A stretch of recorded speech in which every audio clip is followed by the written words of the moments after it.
Bonjour à tous, bienvenue sur Palombe.org. Alors ce matin, j'ai monté à la petite chasse, à la deuxième palombière, et il m'est arrivé quelque chose de peu commun.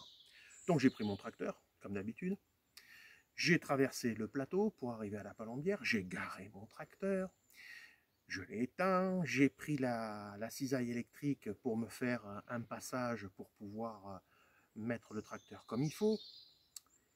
Et puis j'ai mis mes affaires à la palombière et j'ai commencé à prendre mes boîtes à pigeons et à commencer à mettre les appâts. Alors pour ceux qui connaissent la petite chasse, ben en fait je me suis retrouvé comme un couillon parce que j'avais 200 palombes autour de moi.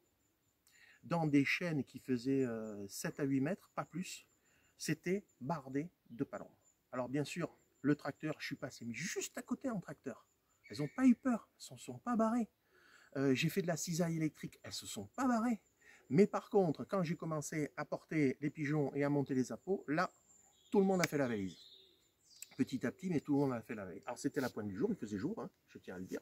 Donc quand je vous dis que les palombes, avec les bruits mécaniques, souvent, ça ne les gêne pas, vous en avez la preuve. Il n'y a qu'à voir quand vous êtes dans les grandes agglomérations et que vous avez des palombes partout, elles n'ont pas peur du bruit. Voilà.